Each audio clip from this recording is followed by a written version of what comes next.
Social media کے ذریعے کوئی پیغام پہنچے، کوئی ساتھی میسج کرے، ذریعہ کوئی بھی ہو خبر ملنے کا، لیکن عاشق کو پتہ چلے کہ فلاں مقام پر آج ذکر مصطفیٰ کی محفل سج رہی ہے، وہ عاشق اپنا سب کچھ چھوڑ کر اس محفل میں آ کر دیوانہ وار بیٹھ جاتا ہے اور شروع سے لے کے آخر تک اسے سماعت کرتا ہے، اس کا حصہ بنتا ہے۔ آپ کس لیے آتے ہیں؟ تمنا کیا ہوتی ہے؟ آرزو کیا لے کے آتے ہیں؟ خواہش کیا ہوتی ہے؟ ایمانداری سے بتائیں۔ بچپن سے لڑکپن، لڑکپن سے جوانی، جوانی سے بڑھاپے تک آ پہنچے، زندگی گزر گئی آقا کے ترانے الاپتے ہوئے، آقا کا ذکر سنتے سناتے۔ کس تصور، کس خیال، کس امید اور کس آرزو اور خواہش کے ساتھ سنتے ہیں؟ صرف یہی ہے کہ کاش زندگی میں کبھی ایک موقع ایسا میسر آ جائے کہ مدینے سے سواری چلے، ہم سب کے سروں سے گزرے، سب کی بگڑی سنورتی چلی جائے۔ اور کاش کبھی زندگی میں ایسا ہو کہ ہم آقا کی نگاہوں میں آ جائیں، اور جو آقا کی نگاہ میں آ جاتا ہے اس کی دنیا بھی سنور جاتی ہے، آخرت بھی سنور جاتی ہے۔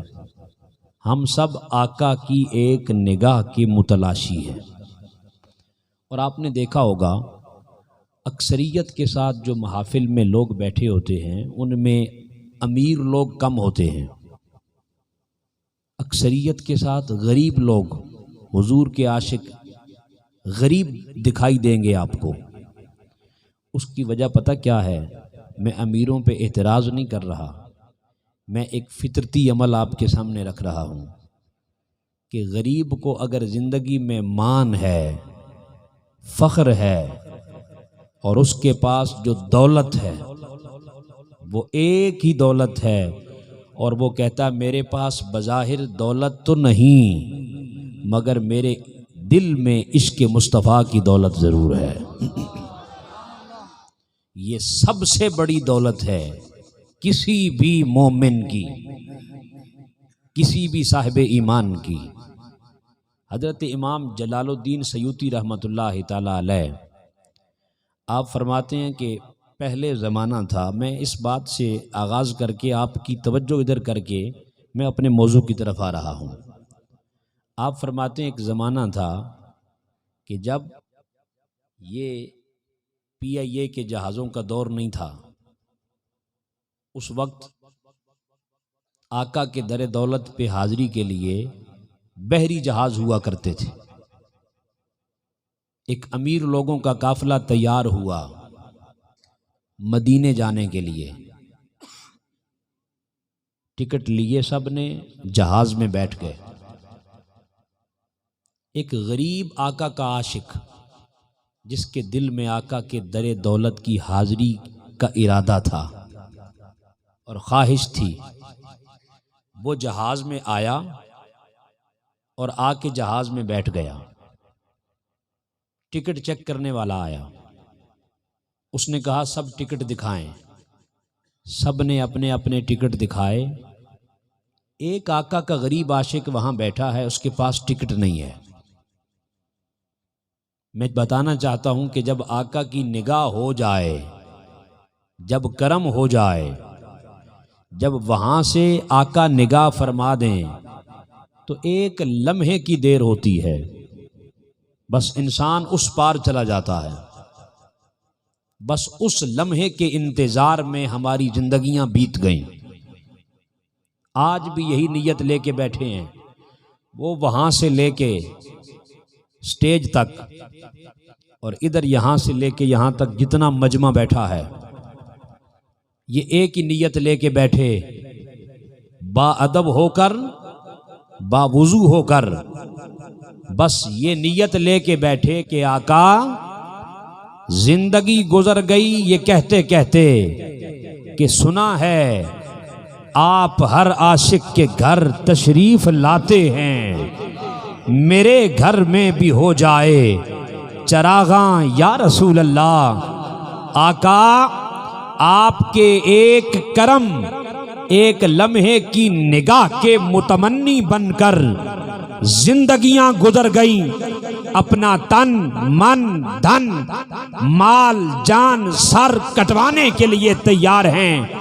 مانگتے کیا ہیں آقا؟ بس اتنا مانگتے ہیں کہ اگر محفل میں بیٹھے بیٹھے کرم نہیں ہوتا تو نہ ہو گھر جائیں، آنکھ لگے ادھر آنکھ بند ہو ادھر مقدر جاگ جائے، آقا زیارت مصطفیٰ نصیب ہو۔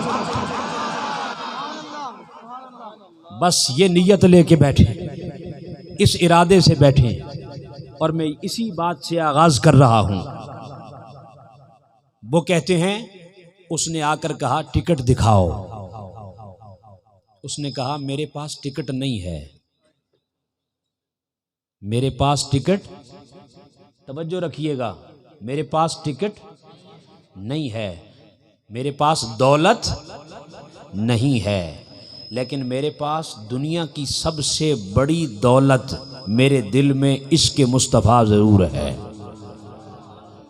اس نے ایسے ہاتھ جوڑے، کہا مجھے بھی لے جاؤ، میں در دولت مصطفیٰ پہ جانا چاہتا ہوں۔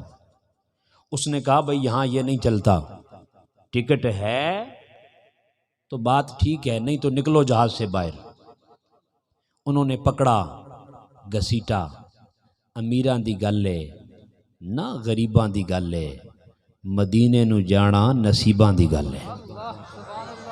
میرے آقا جب کرم کرنے پہ آئیں تو گھر بیٹھے بھی کرم کرتے ہیں، پھر مدینے جانے کی نوبت بھی نہیں آتی، اور لے جانے والے ہوں تو آقا یہاں بٹھائے بھی مدینہ دکھا دیتے ہیں۔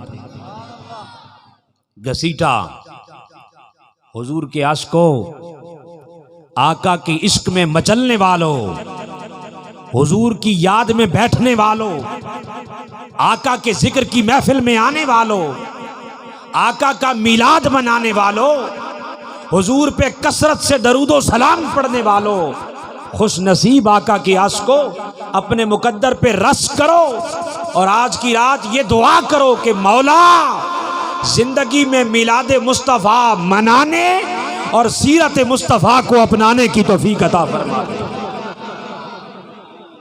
اسے گھسیٹا، باہر پھینکا۔ اس نے کہا مجھے جوتے رکھنے والی جگہ پہ بٹھا کے لے جاؤ، لیکن آقا کے در دولت پہ ساتھ لے جاؤ۔ انہوں نے پکڑا، گھسیٹ کے جہاز سے باہر پھینک دیا۔ بحری جہاز تیار ہو گیا، امیر لوگوں کا قافلہ آقا کے در دولت کے لیے چل پڑا۔ وہ آقا کا غریب عاشق مڑ مڑ کے اس جہاز کو تکتا ہے، حسرت بھری نگاہوں سے جہاز کو تکتا رہا۔ دیکھتے دیکھتے وہ جہاز آنکھوں سے اوجھل ہو گیا۔ عاشق کی کیا حالت ہوتی ہے، کوئی مدینے سے بچھڑے تو اس سے پوچھے، یا جو مدینے سامنے جا رہا ہے اور وہ اس کو چھوڑ کے جا رہا ہے، اس کے دل کی کیفیت کو کوئی جانے، اس کا عالم کیا ہوتا ہے۔ جہاز آنکھوں سے اوجھل ہو گیا۔ یہ غریب عاشق آقا کا مدینے کی جانب اپنا چہرہ کرتا ہے، اور آقا کو حاضر و ناظر مان کر ایک صدا بلند کرتا ہے اور کہتا ہے یا رسول اللہ، یا حبیب اللہ، اگر آج آپ کا امیر لوگوں کا قافلہ آپ کے در پہ پہنچ گیا اور آپ کا غریب عاشق یہاں تڑپتا مچلتا رہ گیا، تو یہ اعلان کر دے گا کہ مصطفیٰ فقط امیروں کے ہیں، غریبوں کے نہیں ہیں۔ اس نے یہ صدا بلند کی۔ اس نے وضو کیا سمندر سے، وضو کر کے 2 رکعت نماز نفل پڑھنے لگا تھا۔ کسی نے کندھے پہ ہاتھ رکھا، کہا وضو تم نے یہاں کیا ہے نماز تمہاری سبز گنبد کے سائے میں جا کر پڑھوائیں گے۔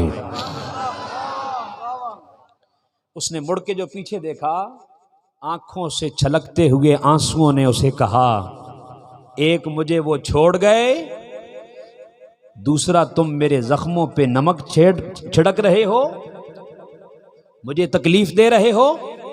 اس نے کہا، نہیں بابا، مجھے لوگ خضر علیہ السلام کہتے ہیں، میں مدینے میں آقا کی کچہری میں بیٹھا تھا، حضور کی مجلس سجی تھی، میں آقا کی کچہری میں بیٹھا تھا، تم نے یہاں کھڑے ہو کر جو دل سے صدا دی مصطفیٰ کو ہم یہاں سے پڑھیں، وہ مدینے سنیں، ان کی اعلیٰ سماعت پہ لاکھوں سلام۔ خضر علیہ السلام کہتے ہیں، آقا نے تمہاری آواز کو سنا اور سن کر فرمایا، خضر جاؤ، جلدی دیر نہ کرو، امیر لوگ میرے در پہ نہ پہنچنے پائیں کہ میرے غریب عاشق کو پہلے میرے پاس حاضر کر دیا۔ آپ نے فرمایا، اپنا ہاتھ میرے ہاتھ میں ڈالو۔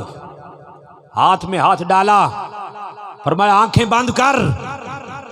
ایک لمحے میں آنکھیں بند کی، اگلے لمحے جو آنکھ کھولی تو کیا دیکھا کہ گنبد خضرا کا نظارہ آنکھوں کے سامنے نظر آ رہا تھا۔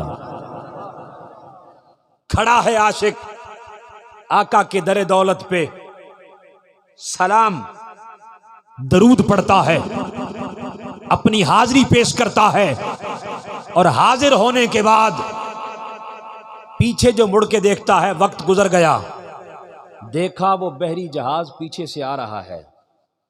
پہلے وہ حسرت بھری نگاہوں سے انہیں تک رہا تھا، اب حسرت بھری نگاہوں سے وہ قافلہ اسے تکتا ہے۔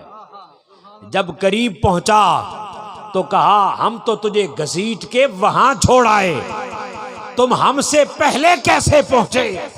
اس نے کہا، ایک دولت تھی، ارے تم دولت کی سواری پہ سوار ہو کے آئے، پیچھے رہ گئے، میں عشق مصطفیٰ کی سواری پہ سوار ہو کے تم سے پہلے۔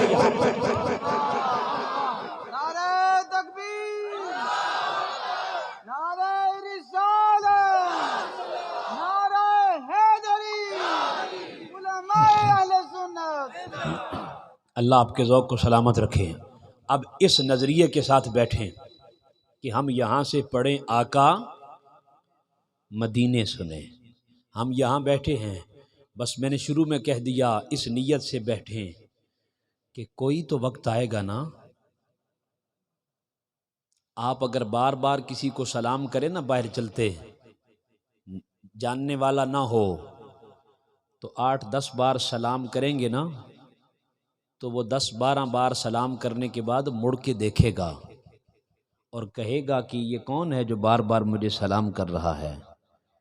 تو وہ تو ساری کائنات کے تاجدار ہیں، وہ تو امام الانبیاء ہیں، یہ کیسے ہو سکتا ہے کہ بار بار در مصطفیٰ پہ کھڑے ہو کر یا بیٹھ کر، اس چوکھٹ پہ آ کر بیٹھ کر دروازہ کھٹکھٹایا جائے اور بندہ محروم چلا جائے؟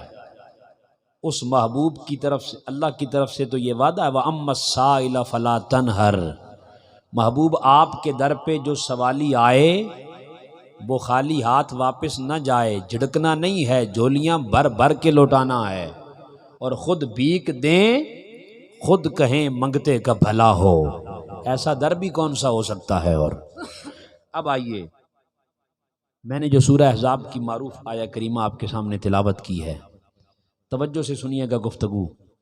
آج میں آیت درود پہ بہت ساری چیزیں انشاءاللہ آپ کے سامنے رکھتے ہوئے، لیکن زیادہ وقت نہیں لوں گا، اور بتاؤں گا آپ کو کہ کون سا عمل ہے جو میرے آقا کی بارگاہ میں اور اللہ کی بارگاہ میں ہر صورت مقبول ہوتا ہے، اور درود و سلام کون سا پڑھا جاتا ہے، اور اللہ کون سا درود پڑھتا ہے۔ اللہ پاک نے ارشاد فرمایا، ان اللہ وملائکتہ یصلون علی النبی۔ اب یہ جو آیہ کریمہ ہے نا، اس کا ترجمہ جو عمومی ترجمہ آپ پڑھتے ہیں یا سنتے ہیں ہر ترجمے کے اندر، وہ ترجمہ آپ سنتے ہیں، توجہ رکھیے گا، جو آج تک آپ نے پڑھا یا سنا وہ ترجمہ آپ کے سامنے پڑھ رہا ہوں۔ ان اللہ، بے شک اللہ تعالی، و ملائکتہ، اور اس کے فرشتے، یصلون علی النبی، نبی اکرم صلی اللہ علیہ وآلہ وسلم پر درود پڑھتے ہیں۔ یہ عمومی ترجمہ ہے، اور لکھنے والوں نے، ترجمہ کرنے والوں نے ترجمہ غلط نہیں کیا، ترجمہ ٹھیک کیا ہے۔ لیکن قرآن ہے، ہر دور میں اپنے پڑھنے والوں کو اور غوطہ زنی کرنے والوں کو ایک نئے انداز میں موتی دیتا ہے۔ یہ سمندر ہے، تو وہ ترجمہ اپنی جگہ بجا سب کا، اس میں کوئی اختلاف نہیں، یہ عمومی ترجمہ ہے۔ لیکن ایک عرفان القرآن میں نے آپ کے سامنے رکھا ہے، اس میں جو ترجمہ لکھا ہوا ہے وہ ہے ان اللہ و ملائکتہ یصلون علی النبی۔ پہلے میں نے ترجمہ کیا کیا؟ بے شک اللہ اور اس کے فرشتے حضور نبی اکرم پر درود، نبی علیہ السلام پر درود بھیجتے ہیں۔ یہ ترجمہ درست ہے۔ اب میں ترجمہ کر رہا ہوں، آیت کے اسی حصے پہ رہتے ہوئے گفتگو ہوگی اور اسی کو وائنڈ اپ کر دیں گے۔ اس میں 3 نکتے ہیں۔ پہلا یہ ہے، اب میں ترجمہ جو کر رہا ہوں یہ اس قرآن مجید سے، اور یاد رکھیں کہ ترجمہ رب کا کلام نہیں ہوتا، ترجمہ رب کا کلام نہیں ہوتا، یہ ترجمہ ہے۔ اور ہر دور میں آنے والوں نے جب غوطہ زنی کی تو اللہ نے اپنا کرم کرتے ہوئے اسے نئے نئے خزانے اور نئے نئے موتی عطا کیے ہیں۔ ترجمہ کیا ہے؟ ان اللہ، بے شک اللہ تعالی، و ملائکتہ، اور اس کے سارے فرشتے، یصلون علی النبی، اس نبی پر درود بھیجتے رہتے ہیں، ہمیشہ بھیجتے رہتے ہیں۔ کتنی باتیں میں نے اس کے اندر سے جو میں نے ترجمہ آپ کے سامنے ابھی رکھا ہے۔ پہلی بات یہ ہے کہ ان اللہ و ملائکتہ، بے شک اللہ اور اس کے سارے، ایک سارے کو آپ نے ذہن میں رکھنا ہے، اس پہ فوکس کرنا ہے۔ دوسرا ہے یصلون، ہمیشہ بھیجتے رہتے ہیں۔ اور تیسرا کیا ہے؟ علی النبی، اس نبی پر۔ یہ 3 لفظ آپ نے اپنے ذہن میں رکھنے ہیں، اسی پہ گفتگو ہے۔ میں نے جو ترجمہ ابھی کیا، ان اللہ و ملائکتہ، یہ میں نے سارے ترجمہ کیوں کیا؟ کہ اس کے سارے فرشتے، توجہ رکھیں گے تو بات سمجھ آئے گی۔ یہاں سے بات، جہاں سے میں آغاز کر رہا ہوں، یہاں توجہ رکھیں گے تو اگلی بات سمجھ آئے گی، آپ کا رانجھا راضی ہوگا۔ لیکن ساتھ ساتھ ہم کچھ چیزیں سمجھتے بھی جائیں گے جو ہمیشہ آپ کے کام آئیں گی۔ اس کے سارے فرشتے، یہاں ہے ان اللہ و ملائکتہ، اور یہاں ہو کی ضمیر ہوتی ہے، وہ مضاف ہوتی ہے۔ جس طرح آپ نے بچپن سے پڑھا، ایمان کی صفات آپ پڑھتے ہیں، آمنت باللہ، پڑھیے، وملائکتہ ہی، وکتبہ ہی، ورسلہ ہی۔ قرآن مجید کے ایک اور مقام پر اللہ پاک نے فرمایا تنزل الملائکۃ والروح، قدر کی رات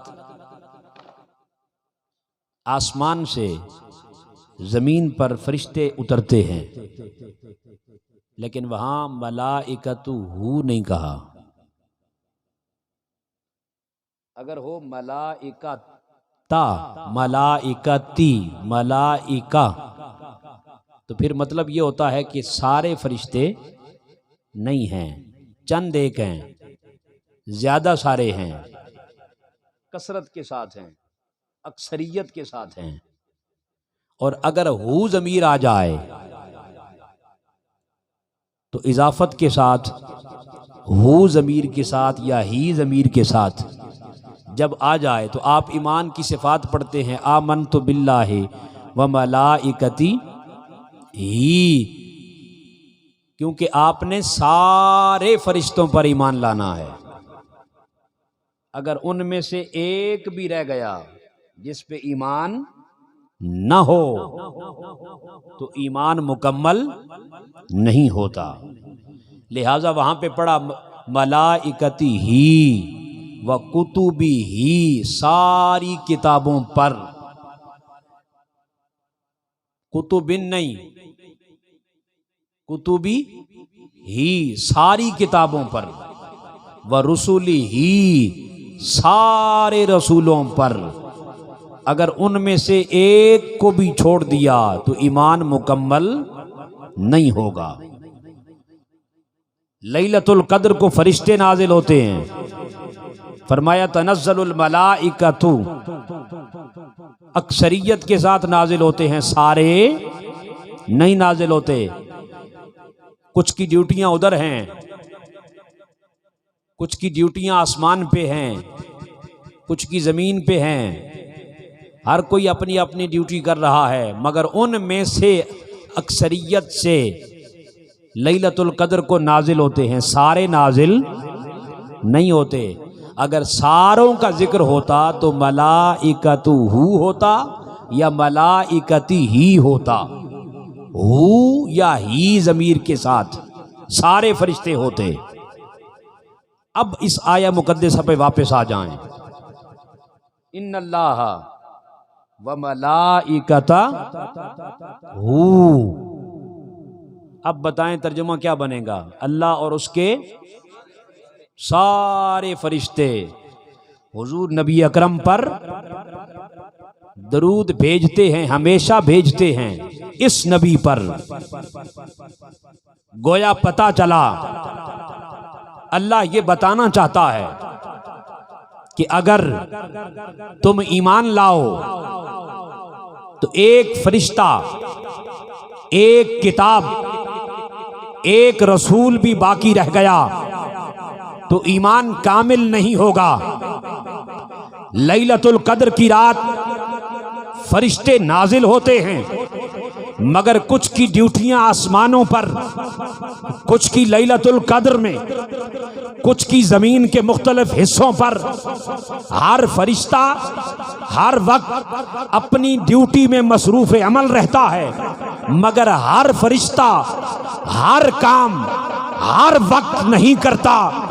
جب بات آئی عظمت مصطفیٰ کی، جب بات آئی رفعت مصطفیٰ کی، جب بات آئی شان مصطفیٰ کی، جب بات آئی درود مصطفیٰ کی، جب بات آئی مصطفیٰ کی بلندی کی، تو فرمایا فرشتوں تم ہر وقت ہر مقام پر اپنی اپنی ڈیوٹیاں سر انجام دو، مگر وہ فرشتہ اس وقت تک فرشتہ بن نہیں سکتا جب تک ذات مصطفیٰ پر درود و سلام نہ ہو۔ نعرہ رسالت، نعرہ حیدری، آمد مصطفیٰ، آمد مصطفیٰ۔ اللہ آپ کے ذوق کو سلامت رکھے۔ اس کا مطلب یہ ہے کہ آپ کو بات سمجھ آ رہی ہے۔ ان اللہ و ملائکتہ، اب ترجمہ کریں عرفان القرآن سے۔ اللہ اور بے شک اللہ اور اس کے سارے فرشتے۔ رب یہ بتانا چاہتا تھا فرشتوں تمہیں فرشتہ ہونے کا اعزاز اور شرف اور نورانی مخلوق ہونے کا اعزاز فقط تب ملے گا جب تم میرے محبوب پر ہما وقت مصطفیٰ پر درود و سلام کے نذرانے پیش کرتے ہیں۔ سبحان اللہ سبحان اللہ۔ تمہیں فرشتہ بناؤں گا ہی تب، تمہاری منظوری فرشتوں کی صف میں ہوگی ہی تب جب تم میں سے کوئی ایک بھی ایسا نہ بچے جو ذات مصطفیٰ پر درود و سلام نہ پڑھے۔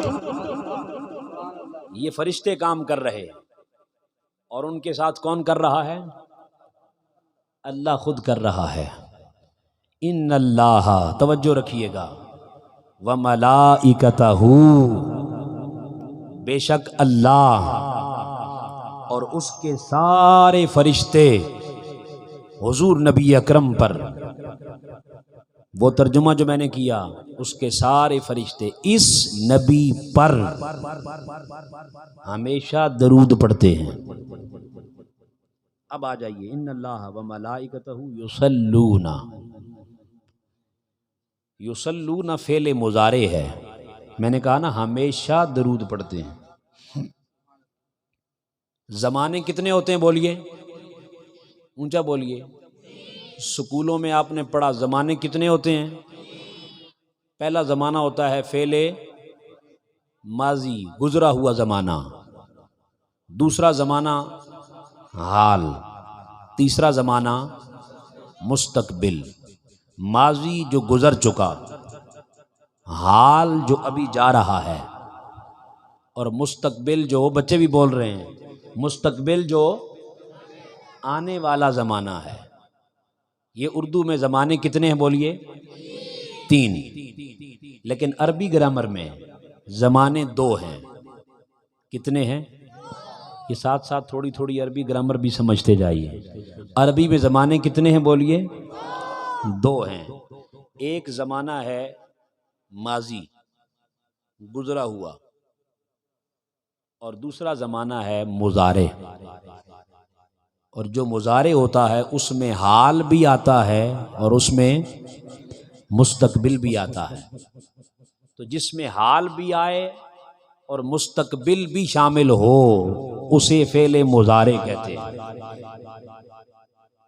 یہاں پہ یصلون فعل مضارع ہے، فعل، اچھا یہ جو ماضی ہے نا، ماضی جس کو آپ ماضی کہہ رہے ہیں، یہ یاد رکھیں، یہ ماضی میرے لیے یا آپ کے لیے ہے؟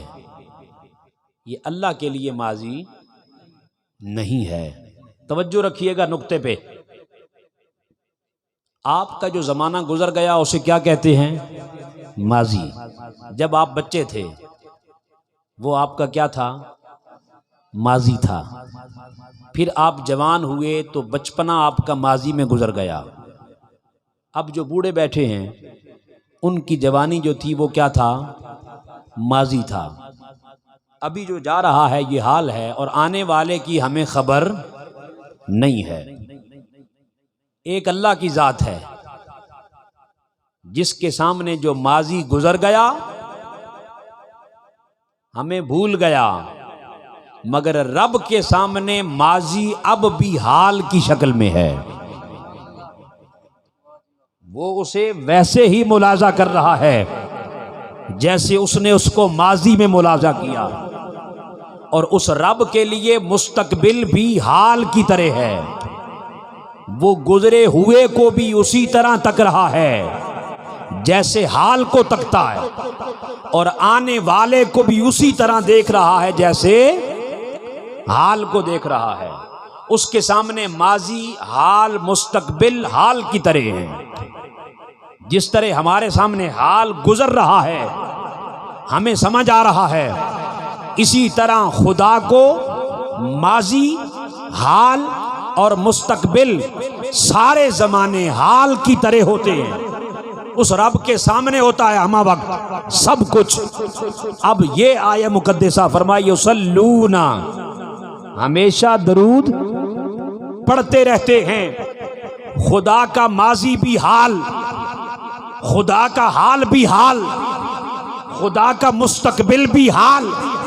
فرمایا خدا مصطفیٰ پہ درود پڑھتا ہے جب ماضی بھی نہ تھا، جب حال بھی نہ تھا، مستقبل بھی نہ رہے تو خدا پڑھ رہا ہے، ارے جو ماضی گزرا وہ بھی اس کے ہاں حال، جب سے خدا ہے ذات مصطفیٰ پہ درود ہے، جب تک خدا رہے گا ذات مصطفیٰ پہ حال کی صورت میں درود پڑھا جاتا رہے گا۔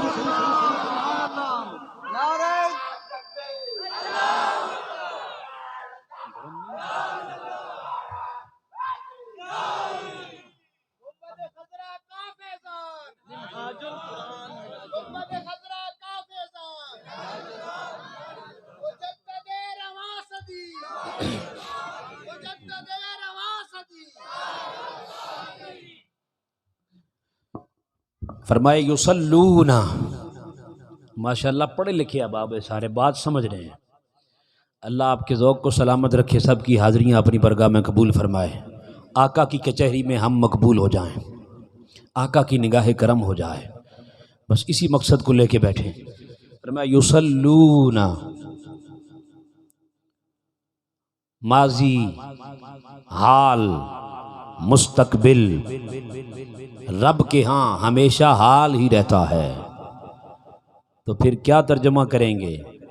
یصلون، بے شک اللہ اور اس کے سارے فرشتے اس کے ہاں تو ماضی بھی حال کی طرح، مستقبل بھی حال کی طرح، تو پتہ چلا ترجمہ یہ ہوا کہ اللہ ہمیشہ سے پڑھ رہا ہے، فرشتے ہمیشہ سے پڑھ رہے تھے، اللہ پڑھ رہا تھا، فرشتے پڑھ رہے تھے، اللہ پڑھ رہا ہے، فرشتے پڑھ رہے ہیں، اللہ پڑھتا رہے گا، اس کے ساتھ مل کر ذات مصطفیٰ پر فرشتے بھی درود و سلام پڑھتے رہیں گے۔ بے شک اللہ اور اس کے سارے فرشتے ہمیشہ درود پڑھتے ہیں علی النبی، اس نبی پر۔ میں نے ترجمہ کیا کیا؟ اس نبی پر، اس نبی پر۔ آیہ کریمہ میں الفاظ کیا ہیں؟ علی النبی۔ عربی میں اسم دو ہوتے ہیں، اسم کتنے ہوتے ہیں؟ دو ہوتے ہیں، ایک کو اسم معرفہ کہتے ہیں اور ایک کو اسم نکرہ کہتے ہیں۔ اسم نکرہ وہ بالعموم پہ دلالت کرتا ہے، اور معرفہ وہ کس پہ دلالت کرتا ہے؟ خصوصیت پہ۔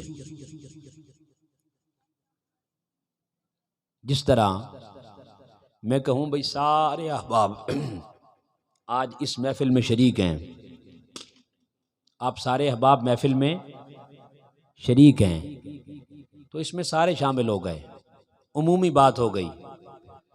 اور میں کہوں کہ سارے شریک ہیں اور سب کے ساتھ یہاں طارق صاحب بھی شامل ہیں، پہلے جو بات تھی وہ کیا تھی؟ عام تھی، وہ عمومیت پر دلالت کر رہی تھی، عموم پر۔ اب بات خاص ہو گئی، اب میں نے نام لے لیا، اب میں نے نام لے لیا، تو نام لیا تو یہ خاص ہو گیا۔ جب خاص ہوا تو پھر خاص کے لیے عربی میں ایک خاص علامت ہوتی ہے اسے پہچاننے کے لیے، اور وہ علامت کیا ہوتی ہے؟ الف لام۔ اگر خالی ہوتا نبیین یا نبیون تو پھر کیا تھا؟ وہ عام تھا، وہ ہر ایک پہ دلالت کر رہا تھا، ہر کوئی بھی نبی ہو سکتا ہے، توجہ رکھیے گا، کوئی بھی نبی ہو سکتا ہے۔ لیکن جب لگا نا الف لام، تو الف لام یہ خاص کرتا ہے۔ کیسے؟ قرآن مجید کا پہلا پارہ آپ پڑھتے ہیں شروع میں، اور آپ پڑھتے ہیں الف لام میم، ذالک الکتاب لا ریب فیہ۔ اب دیکھیں، ذالک کتاب نہیں ہے، ذالک الکتاب ہے، ذالک الکتاب ہے. اگر ذالک کتاب ہوتا تو پھر عیسائی اٹھ کر کہتے کہ ہماری کتاب مراد ہو سکتی ہے. پھر دنیا کا کوئی انجینئر اٹھ کر کہتا، سائنسدان کہتا کہ اس سے مراد میری سائنس کی کوئی بک ہو سکتی ہے. کوئی کیمسٹری والا کہتا کہ اس سے مراد کیمسٹری والی بک ہو سکتی ہے. لیکن اللہ نے الکتاب الف لام کے ساتھ خاص کر دیا اور فرمایا ذالک الکتاب. اب یہ خاص ہو گئی. اور ترجمہ کرتے ہوئے آپ ترجمہ کیا کرتے ہیں؟ کیا ترجمہ کرتے ہیں؟ الف لام میم ذالک الکتاب لا ریب فیہ. یہ بولیے، یہ طارق صاحب کہہ رہے ہیں یہ وہ کتاب ہے جس میں لا ریب فیہ، جس میں کوئی شک کی گنجائش نہیں ہے. لیکن عربی میں ذالکا کے یہ تو وہ کے لیے استعمال ہوتا ہے، یہ کے لیے تو ھذا استعمال کیا جاتا ہے. یہاں پر ذالکا ہے اور طارق صاحب ترجمہ کر رہے ہیں یہ وہ کتاب ہے. بات سمجھ آ رہی ہے آپ کو؟ آپ بھی یہی ترجمہ کرتے ہیں اور قرآن مجید میں آپ ترجمہ پڑھتے ہیں یہی لکھا ہے. بھائی یہ کے لیے تو ھذا کی ضمیر استعمال ہونی چاہیے تھی. یہ ذالکا تو وہ ہوتا ہے عربی میں، اس کا ترجمہ تو وہ ہوتا ہے. تو پھر آپ نے اس کا ترجمہ یہ کیوں کیا کہ یہ وہ کتاب ہے؟ یہ وہی نقطہ ہے جو میں بتانا چاہتا ہوں کہ یہ خاص کتاب ہے. الف لام نے اسے خاص کر دیا اور کیمسٹری، سائنس، دنیا کی کوئی کتاب، زبور، انجیل، تورات، سب صحیفے بیچ میں سے نکال کر الکتاب نے یہ عقدہ حل کر دیا کہ ذالک الکتاب، کہا یہ وہ کتاب ہے، یہ وہ کتاب ہے، یہ وہ کتاب ہے جس میں شک کی گنجائش نہیں ہے. گویا اس نے بتایا کہ وہ کتاب کوئی اور نہیں، وہ کتاب یہ ہے، یہ وہ کتاب ہے جس میں کوئی شک نہیں ہے. تو الف لام نے خاص کر کے یہ عقدہ حل کیا کہ جب الف لام داخل ہو جائے شروع میں تو وہ خاص بنا دیتا ہے. اب آئیں علی النبی پر.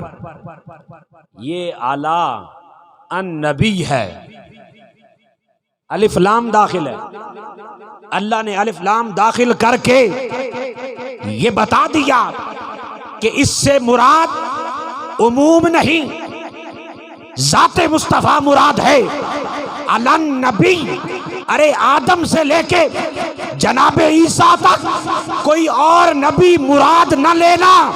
علی النبی، جس ذات پر درود و سلام خدا فرشتے بھیجتے رہتے ہیں وہ کوئی اور نہیں، اس سے مراد یہ نبی ذات مصطفیٰ مراد ہے. نعرہ تکبیر، نعرہ رسالت، نعرہ حیدری، علماء اہل سنت. علی النبی، اس نبی پر. ترجمہ سمجھ آ رہا ہے آپ کو؟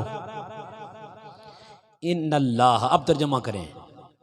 ان اللہ و ملائکتہ یصلون علی النبی. اب آپ ترجمہ کریں میرے ساتھ. بے شک اللہ اور اس کے سارے فرشتے اس نبی پر ہمیشہ درود پڑھتے رہتے ہیں. اور آپ کو پتا ہے کہ کون سا عمل ہے جسے قطعی القبول کہتے ہیں، جو زن پہ، مقام زن پہ نہیں کھڑا، قبولیت کی گارنٹی لے کے کھڑا ہے؟ وہ عمل کون سا ہے؟ قطعی القبول، جو ہر صورت عمل، بولیے کیا ہوتا ہے؟ مقبول ہوتا ہے، رد نہیں ہوتا. وہ عمل کون سا ہے؟ وہ عمل ذات مصطفیٰ پہ درود و سلام کا پڑھنا ہے۔ کیوں؟ آپ درود پڑھیں ذرا، کوئی بھی درود اٹھائیں، آج یہ جھگڑا بھی ختم کر دیں، یہ درود یہ پڑھنا ہے تو وہ پڑھنا نہیں پڑھنا، اس کو چھوڑیں تو اس کو پڑھیں، آج اس جھگڑے سے بھی ذرا نکلیں اور منہاج القرآن کا میسج اور پیغام بھی سنیں۔ آپ کہیں جی بھائی پڑھیں، درود ابراہیمی پڑھیں، آپ سارے پڑھیے، اللہم، یہ آپ نے درود پڑھا ہے؟ اب کوئی درود منہاج جسے آپ کہتے ہیں وہ پڑھیں، اللہم صلی علی سیدنا و مولانا محمد وعلی آلہ و صحبہ وبارک وسلم۔ اب کوئی درود پڑھ لیں آپ نے سب سے پہلے کیا کہا؟ اللہم صلی علی۔ آپ میں اور مجھ میں یہ جرت اور طاقت ہے کہ ہم ذات مصطفیٰ پہ درود پڑھنے کے قابل بن سکیں۔ درود کا ترجمہ کریں، اللہم، ہم تو سمجھتے ہیں نا، ہم تسبیح رولتے ہیں، ہم بڑا درود پڑھ رہے ہیں آقا کی ذات پہ، ہماری اوقات کیا ہے کہ ہم آقا پر درود پڑھ سکیں؟ ہم کیا کہتے ہیں؟ ترجمہ کریں، اللہم صلی علی محمد۔ اے اللہ، ہماری اوقات نہیں کہ ہم آقا پہ درود پڑھ سکیں، صلی علی، تو بھیج، تو پڑھ مصطفیٰ پہ درود، تو کیا کر، مصطفیٰ پہ کیا کر، اللہ کو کہتے ہیں۔ تو میں سمجھانا چاہتا ہوں کہ یہ عمل مقبول کیسے ہوتا ہے، رد کیوں نہیں ہوتا؟ اور اسی ضمن میں رہتے ہوئے سمجھا رہا ہوں۔ میں آپ کے سامنے کیا کر رہا ہوں؟ بولیے، یہ کیا کر رہا ہوں؟ خطاب کر رہا ہوں، بیان کر رہا ہوں۔ یہاں آپ کے سامنے اچانک گلی سے 50-60 لوگ آ جائیں اور وہاں کھڑے ہو جائیں میرے سامنے اور کہیں کہ آپ خطاب کریں، آپ کیا کریں؟ خطاب کریں، تو میں کیا کہوں گا؟ بھائی آپ تشریف رکھیں، خطاب چل رہا ہے، ہو رہا ہے، بیٹھ جائیں، آپ بھی سنیں۔ وہ بیٹھ گئے، ان کی منظوری ہو گئی، ان کی منظوری ہو گئی، جو بات وہ کہہ رہے تھے وہ منظور ہو گئی، ایکسیپٹ ہو گئی، اپلیکیشن ان کی کیا ہو گئی؟ ایکسیپٹ ہو گئی۔ میں خطاب کر کے اسلام آباد چلا گیا، آپ میں سے کوئی بندہ مجھے کال کرتا ہے اور کال کر کے کہتا ہے علامہ صاحب فلاں تاریخ کا ٹائم چاہیے، مل سکتا ہے؟ تو میں کہوں گا انتظار کریں، میں چیک کروں گا، اگر اویلیبل ہوا، اویلیبلٹی ہوئی تو میں کیا کروں گا؟ آپ کو ٹائم دے دوں گا، نہ ہوئی تو میں انکار کر دوں گا۔ تو آپ کی اپلیکیشن کیا ہو گئی؟ ریجیکٹ ہو گئی، رد ہو گئی۔ اب سنیں، درود رد کیوں نہیں ہوتا؟ باقی عمل رد ہو جاتے ہیں، درود رد کیوں نہیں ہوتا؟ ان اللہ و ملائکتہ، اللہ اور اس کے سارے فرشتے حضور پر درود بھیجتے رہتے ہیں، بھیج رہے ہیں۔ جب اللہ یہ کام کر رہا ہے، پنجوانے سے، حضروں سے، اٹک سے، حسن ابدال سے اور پنڈی گھیب تک، اٹک کی آخری تحصیلوں تک، اور اسلام آباد، راول پنڈی اور کسی شہر سے اور دنیا کے کسی کونے، کسی ملک سے، ہر عاشق حضور پہ درود بھیج رہا ہے، اور اللہ بھی کیا کر رہا ہے؟ درود پڑھ رہا ہے۔ جب ذات مصطفیٰ پر خدا، اس کے فرشتے آٹومیٹکلی ہمیشہ سے درود بھیج رہے ہیں، تو دنیا کے کسی کونے سے آقا کا کوئی امتی اٹھ کر جب ذات مصطفیٰ پہ درود پڑھتا ہے تو خدا کہتا ہے او بھائی تو مجھے کہہ رہا ہے درود پڑھیں، میں تو خود فرشتوں کو شامل کر کے اسی ذات پر درود پڑھ رہا ہوں، آ تو بھی میرے ساتھ اس درود میں شامل ہو جا، تیرا بھی قبول ہوتا چلا جائے۔ نعرہ تکبیر، نعرہ رسالت، نعرہ حیدری، علماء اہل سنت۔ ٹائم کی لمٹ بھی آ گئی میرے پاس، اب میں نے اپنی گفتگو کو سمیٹنا ہے۔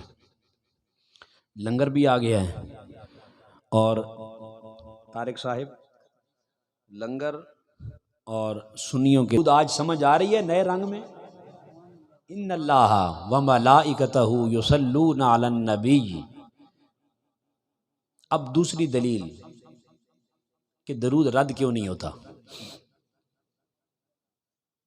آپ کوئی عبادت اٹھا لیں، کوئی عبادت جو آپ اکثر کرتے ہیں، اس میں جب آپ نیت کرتے ہیں تو کیا کہتے ہیں؟ نماز کی نیت کیا کرتے ہیں؟ انی وجہت۔ روزے کی نیت کیا کرتے ہیں؟ وبصوم غد نویت۔